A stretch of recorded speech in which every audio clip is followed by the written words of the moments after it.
పోతే మన ప్రార్థనకు అర్థం లేదు, మన ప్రార్థనకు విలువ లేదు. అదే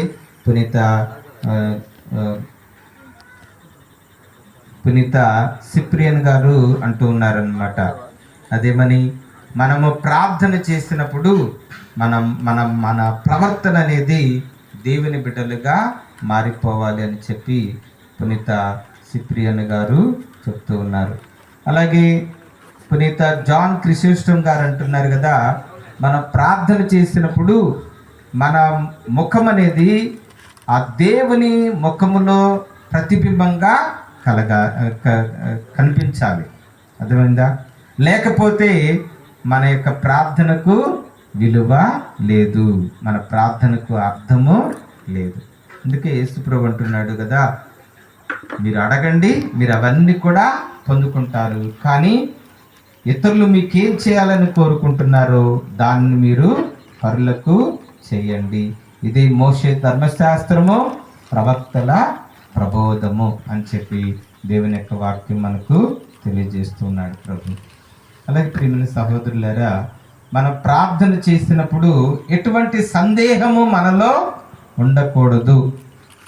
ప్రార్థన చేసినప్పుడు మనలో ఎటువంటి సందేహము, అనుమానము ఉండకూడదు. ప్రార్థన చేసినప్పుడు మనం నిజమైనటువంటి భక్తి విశ్వాసాలతో ప్రార్థన చేయాలి. అలాగే అది జరుగుతుంది, అది నెరవేరుతుంది అన్నటువంటి నమ్మకంతో ప్రార్థన చేయాలని ప్రభువే మనకు తెలియజేస్తూ ఉన్నాడు. ఉదాహరణకి మార్కు సువార్త 11వ అధ్యాయము 22వ వచనం చదువు. అందుకు యేసు, మీరు దేవుని యందు విశ్వాసము ఉంచుడు, ఎవరైనానో ఈ పర్వతముతో నీవు లేచి సముద్రమున పడుము అని చెప్పి మీరు గట్టి విశ్వాసముతో ఆదేశించిన ఎడల అది అట్లే జరుగునని గ్రహింపుడు. కనుక మీరు ప్రార్థింపుడు, ప్రార్థనలో మీరు దేనిని అడిగినను దానిని మీరు తప్పక పొందుదురని విశ్వసింపుడు. Praise the lord, praise the lord, praise the lord. ఇక్కడ యేసు ప్రభు శిష్యులతో చెప్తున్న మాట, మీరు ప్రార్థన చేసినప్పుడు మీ మనసులో ఏ విధమైనటువంటి సందేహము ఉండకూడదు. దృఢమైన విశ్వాసం అనేది మీరు కలిగి ఉండాలి. మీ బిడ్డలు వచ్చి మీ దగ్గర మారం చేస్తారు, నాకు అది కావాలి, ఇది కావాలని. అలాగే ఆ బిడ్డల్లో నమ్మకం ఏంటి? ఎందుకు వచ్చి అడుగుతున్నారు? ఇక మా నాన్న, మా మమ్మీ, మా డాడీ తప్పకుండా నాకు ఇది ఇస్తారు, నాకు ఇస్తారు అన్నటువంటి నమ్మకంతోనే వారు ఇచ్చేదాకా, పొందుకునేదాకా మారం చేస్తూనే ఉంటారు. మీరు కూడా పిల్లలు ఏడుస్తున్నారు, బాధపడుతున్నారు అని చెప్పి, అడుగుతున్నారు అని చెప్పి వెంటనే వారికి ఇస్తారు. మన దేవుని బిడ్డలారా, ఇక్కడ ప్రభువు కూడా చెప్పేది అదే, విశ్వాసముతో మీరు అడగండి, ఎటువంటి సందేహం మీకు ఉండకూడదు. ఏం చెప్తున్నాడు ప్రభు? ఇదిగో ఈ అంజూరపు చెట్టును ఈ సముద్రములో పడుమని చెప్పిన అది అట్లే జరుగును. ఈ పర్వతముతో నీవు లేచి సముద్రమున పడుము అని చెప్పి తన హృదయములో సందేహింపక తాను చెప్పినది జరుగునని విశ్వసించిన ఎడల అతడు చెప్పినట్లుగానే జరుగునని మీతో నిశ్చయముగా చెప్పుచున్నాను. అది కాబట్టి ప్రియమైన దేవుని బిడ్డలారా, ప్రార్థనలో మనకు సందేహము, అనుమానం అనేది ఉండకూడదు. అసలు మనం ప్రార్థన చేస్తేనే కదా ఏదో ఈ 40 రోజులు దీక్ష తీసుకుంటారు, గుడికి ఇట్లా వస్తారు, తర్వాత గుడి లేదు, బడి లేదు, దేవుడు లేడు, భక్తి లేదు, భయం లేదు, ప్రార్థన అంతకంటే ఉండదు. ఇంకేం పొందుకుంటాం మనం? ఏం పొందుకోలేం. అంటే ప్రార్థన అంటే అది ప్రతిరోజు, ప్రతి ఉదయం మనం ప్రార్థన చేయాలి.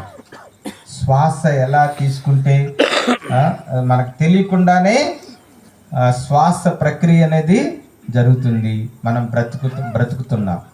అలాగే ప్రార్థన కూడా అంతే. ప్రతి క్షణం దేవునికి మనకు మధ్య ఆ శ్వాస అనేది ఉండాలి, ప్రార్థన అనేది ఉండాలి.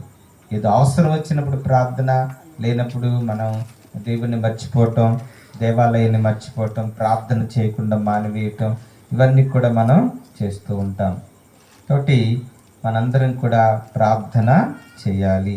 అలాగే అదే వాక్యంలో ప్రార్థన చేసినప్పుడు ఏ విధమైన మనస్తత్వంతో ప్రార్థన చేయాలని కూడా 25వ వచనంలో చెప్తున్నాడు ప్రభు. నీవు ప్రార్థించినప్పుడు నీ సోదరునిపై నీకేమైనా మనస్పర్ధ ఉన్నచో వానిని క్షమింపుము.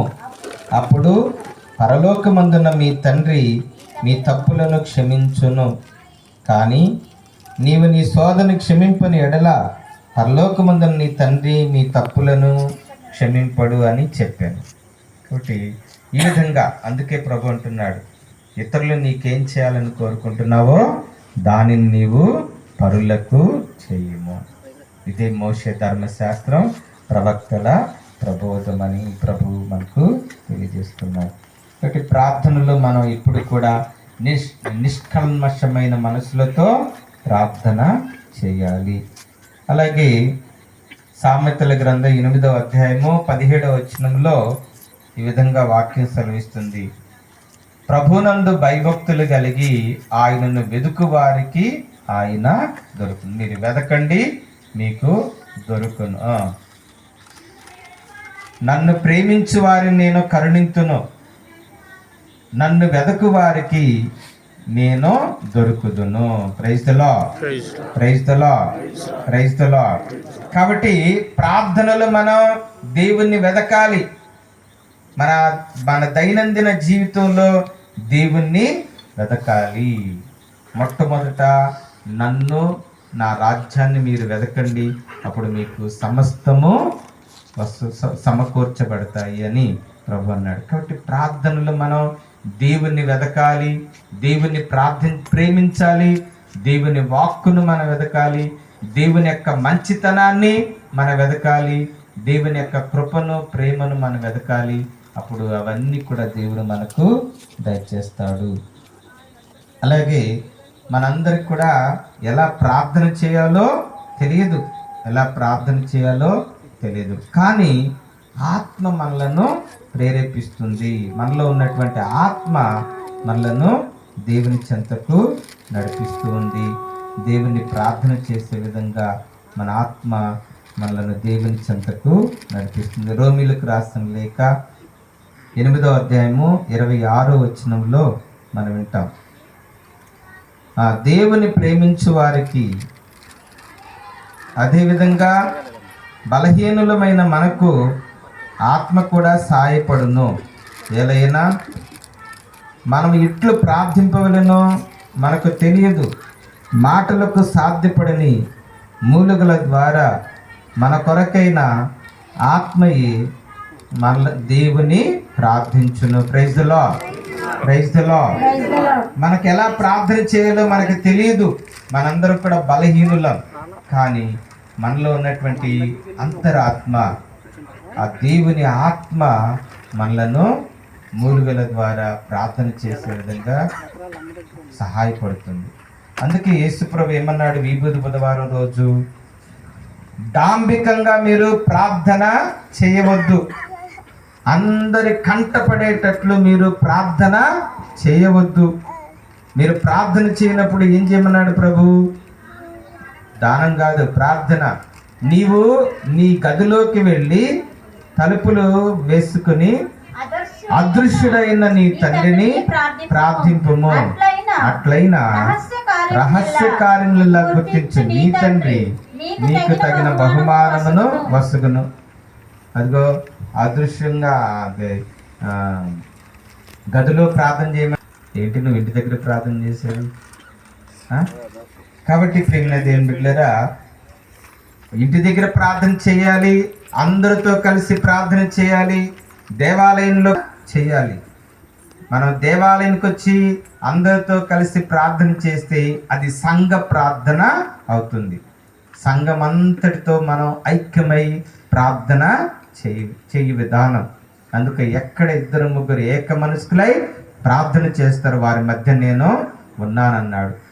దేవుని ప్రజలందరూ గుమిగూడిన ఆ స్థలములో నేను నా దేవునికి స్తుతి గీతములు పాడెదను, నా మొక్కుబళ్ళు చెల్లించుకుంటాను, నా ప్రార్థనలను అర్పించదునని సామెతల కీర్తన గ్రంథంలో మనం చదువుతాం.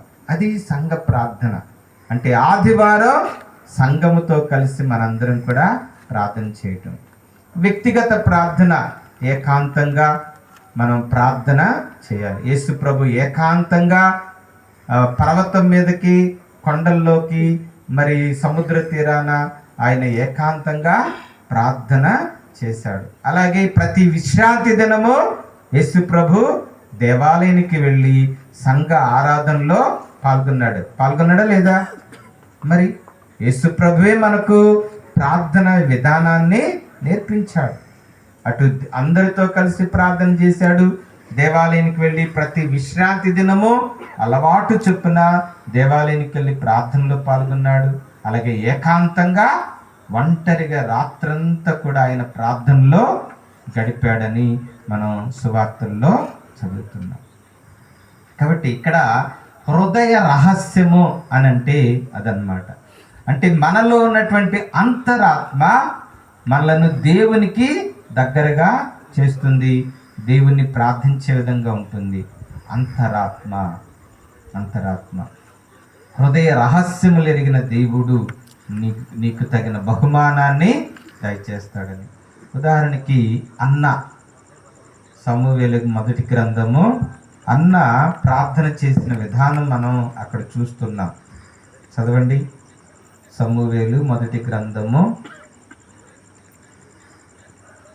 మొదటి అధ్యాయము 10వ వచనం.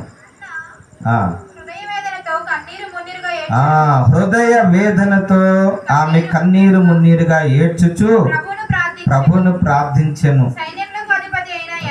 చాలు. తర్వాత 13వ వచనం చదువు. ప్రార్థన చేసుకొనుచుండెను. ఆమె పెదవులు కదులుచున్నవి, కానీ నోటి నుండి మాట మాత్రం వెలువడలేదు. చూసారా, హన్నా ఏ విధంగా ప్రార్థన చేసింది? దేవుని సన్నిధికి వెళ్ళి హృదయ వేదనతో ప్రార్థన చేసింది. పెదవులు కదులుతున్నాయి కానీ నోటి నుండి మాట మాత్రం రావటం లేదు, వినపడటం లేదు. చూసారా, ఏలీ ప్రవక్త కొంచెం ఇబ్బంది పడ్డాడు, ఆమెను మందలించాడు, ఎంతకాలం ఈ విధంగా మీరు మత్తుతో మత్తిల్లుతారు అని. తాగుబోతుళ్ళు మాట్లాడుతూ ఉంటారు. కొన్నిసార్లు ఏం మాట్లాడతారో ఎవరికి అర్థం కాదు, నోట్లో గొణుగుతూ ఉంటారు, నోట్లో మాట్లాడుతూ ఉంటారు. అట్లాగే ఏలీ కూడా, ఈ అమ్మాయి హన్నా ప్రార్థన చేస్తుంది, నోట్ల నుంచి మాట రావట్లేదు, తోలుతూ ఉంది, బాధపడుతూ ఉంది, ఏడుస్తూ ఉంది. అప్పుడు ఏలీ ప్రవక్త మందలించాడు. అప్పుడు ఏమంటుంది అన్న?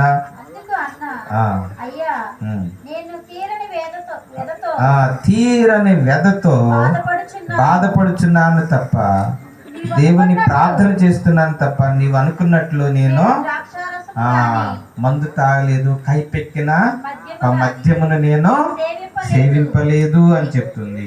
ఆ తర్వాత ఏమన్నాడు? అన్న నీవు ప్రవక్త అన్నాడు, నీవు ప్రశాంతంగా వెళ్ళు అని అన్నాడు. అక్కడ వాక్యంలో ఉన్నాం, చదువుతాం. దేవుడు అన్నాను జ్ఞప్తి యందు ఉంచుకొనెను, అన్నాను జ్ఞప్తి యందు ఉంచుకొనెను. 19వ వచనంలో ఆఖరి మాట ప్రభు ఆమెను జ్ఞప్తి యందు ఉంచుకొనెను, ప్రభు ఆమెను జ్ఞప్తి యందు ఉంచుకొనెను. కాబట్టి ఇక్కడ హృదయ రహస్యములను ఎరిగిన దేవుడు నీకు తగిన బహుమానమును దయచేయునని చెప్పి మనకు వాక్యము తెలియజేస్తుంది. ప్రియమైన సహోదరులారా, కాబట్టి మనందరం కూడా ఈ దేవుని ఈ విధంగా మనం ప్రార్థన చేయాలి. ప్రార్థన చేసినప్పుడు తప్పకుండా దేవుడు అద్భుత కార్యాలు చేస్తాడని మాత్రం మనందరం కూడా విశ్వసించాలి, నిరీక్షించాలి, నమ్మాలి. ఆ విధంగా మనం ప్రార్థన చేయాలి.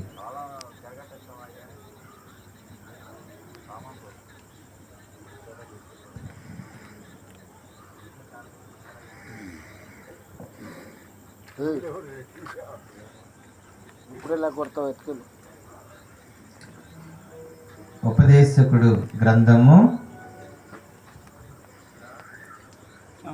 3వ అధ్యాయము 1వ వచనంలో, లోకములోని ప్రతి కార్యమునకు అనువైన సమయం ఒకటి ఉన్నది. కాబట్టి మనందరం కూడా ఆ అనువైన సమయము ఏంటంటే ప్రార్థన. అందుకని మనం ఈ బుధవారం రోజు విన్న అనుకూల సమయంలో నేను నిన్ను ఆలకించి తిని, రక్షణ దినమున నేను నీకు తోడ్పడి తిని. కాబట్టి దేవుడు ప్రతి సమయంలో దేవుడు మన ప్రార్థన ఆలకిస్తాడు. అయితే మనం ప్రార్థన చేయగానే అది జరిగిపోవాలి అని అనుకోవటం అజ్ఞానం. ప్రార్థన ఎంత ఓపికతో చేయాలో, ఎంత వేచి ఉండాలో ప్రార్థన మనకు నేర్పిస్తూ ఉంది. ప్రార్థనలో మనం ఓపికతో వేచి ఉండాలి, ఓపికతో వేచి ఉండాలి.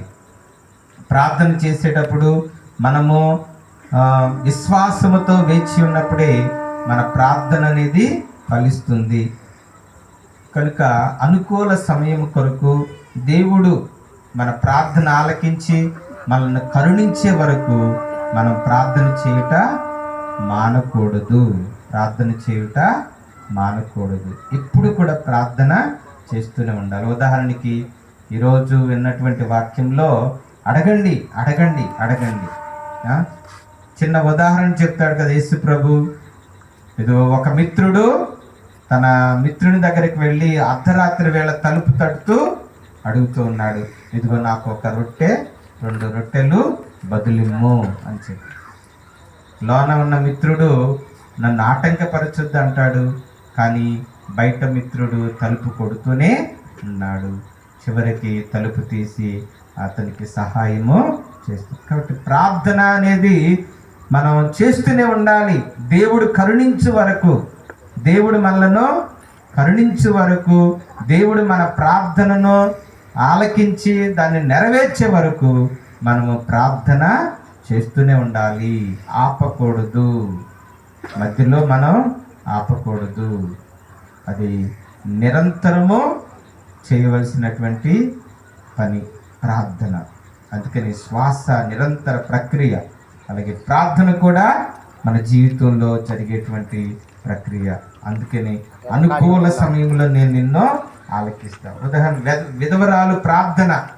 ఆ కఠినుడైన న్యాయాధిపతి దగ్గరకు వచ్చి పదే పదే ప్రార్థన చేస్తుంది. అలాగే మనం కూడా ప్రార్థన చేయాలి. ప్రియమైన సహోదరి సహోదరులారు, చివరిగా అధికముగా నెరవేర్పగల ఆ దేవునకు దైవ సంఘమునందు క్రీస్తు యేసునందును దేవునికి మహిమ కలుగును గాక. చూసారా, దేవుడు మనం ఊహించిన దానికంటే, మనం కోరుకున్న దానికంటే ఎన్నో రెట్లు మనకు మంచినే చేస్తాడు. దేవుడు ప్రేమించు వారికి ఆయన ఎల్ల మేలులు చేస్తాడు, ఎన్నో రెట్లు వారికి మేలును చేస్తాడని అక్కడ పౌలు గారు మనకు తెలియజేస్తూ ఉన్నారు. కాబట్టి దేవుడు ఇప్పుడు కూడా మనకు మంచినే మేలునే చేస్తాడు. ఇంకా హెబ్రీలకు రాసిన లేఖ 7వ అధ్యాయము 25వ వచనంలో చదవండి. ప్రజల పక్షమున దేవునికి మనవి చేయుటకు శాశ్వత జీవి అయి ఉన్నాడు. కావున తన ద్వారా దేవుని చేరువారికి రక్షించుటకు ఆయన ఇప్పుడును ఎల్లప్పుడూ సమర్థుడే. చాలు చాలు. Praise the Lord. గట్టి చెప్పండి అందరూ, praise the lord, praise the lord, praise the Lord. ప్రియమైన దేవుని బిడ్డలారా, ఇదిగో అక్కడ వాక్యంలో మనం విన్నాం కదా, హెబ్రీలకు రాసిన లేఖ 7వ అధ్యాయము 25వ వచనంలో ఏమని చదువుకున్నాం? ఆయన అనగా అదిగో ఆ సిలువలో వేలాడుతున్న క్రీస్తు ప్రభు ప్రజల పక్షమున దేవునికి మనవి చేస్తూ ఉన్నాడు, ప్రార్థన చేస్తూ ఉన్నాడు. వారిని రక్షించడం కొరకు ఇప్పుడు, ఎప్పుడు, ఎల్లప్పుడూ కూడా ఆయన సమర్థుడుగా ఉన్నాడు. అర్థమైందా? కాబట్టి మన కొరకు ఆ సిలువలో చేతులు చాచి ప్రార్థన చేస్తున్నాడు యేసు ప్రభు. మనల్ని రక్షించడానికి ఆయన ఎప్పుడూ సమర్థుడుగా ఉన్నాడు. కాబట్టి మనం కూడా ఆ ప్రభు దగ్గరకు వచ్చి ప్రార్థన చేయాలి. ప్రార్థన చేసినప్పుడు దేవుడు మన తట్టు తిరుగుతాడు. మనము దేవుని తట్టు తిరిగినప్పుడు దేవుడు మన తట్టు తిరుగుతాడు. కాబట్టి ఈ దివ్య బలి పూజలో ప్రభుని వేడుకుందాం. ఈ దివ్య బలి పూజ అత్యంత శక్తివంతమైన ప్రార్థన. ఆ సిలువలో వేలాడుతున్న యేసయ్య మనందరినీ రక్షించటానికి ఆయన చేసిన ప్రార్థన. అర్థమైందా? ఆయన చేసిన ప్రార్థన. మోషే ఎడారిలో ఇజ్రాయేలు ప్రజల కొరకు అనేక మార్లు దేవుని సన్నిధికి వెళ్ళి ప్రార్థన చేశాడు. అవునా? ప్రార్థన చేశాడు. వారు పాపం చేసినప్పుడల్లా, తిరగబడినప్పుడల్లా, ద్రోహం చేసినప్పుడల్లా మోషే దేవుని సన్నిధికి వెళ్ళి ప్రజల పక్షమున ప్రార్థన చేశాడు. అలాగే మనందరం కూడా ఈ దివ్య బలి పూజలో భక్తిగా ప్రార్థన చేసుకుందాం. ఆ యేసయ్య బాధల్లో దేవుని ప్రార్థన చేశాడు, మనందరి తరపున ప్రార్థన చేశాడు. మనందరినీ కూడా ఇప్పుడు, ఎప్పుడు, ఎల్లప్పుడూ కూడా రక్షించటానికి ఈ దివ్య బలి పూజలో ఆ కలువరి కొండ మీద ఆ సిలువలో చేతులు చాచి ప్రార్థన చేస్తూనే ఉన్నాడు. అందరం కూడా భక్తిగా ఈ పూజలో ప్రార్థన చేసుకుందాం.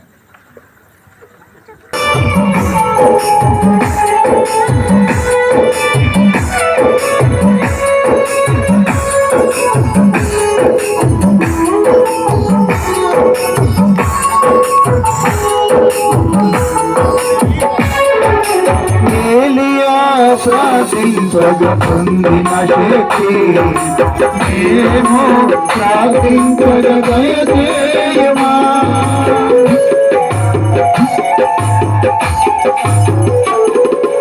ఏలియా ప్రార్థించగ పొందిన శక్తి మేము ప్రార్థించగ దయచేయమా.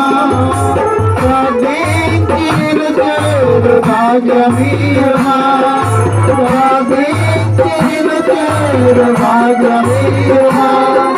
నిరంతరం ప్రార్థించకు పరియమా. నిరంతరం ప్రార్థించకు పరియమా.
శిరమును వంచుడి వినయముతో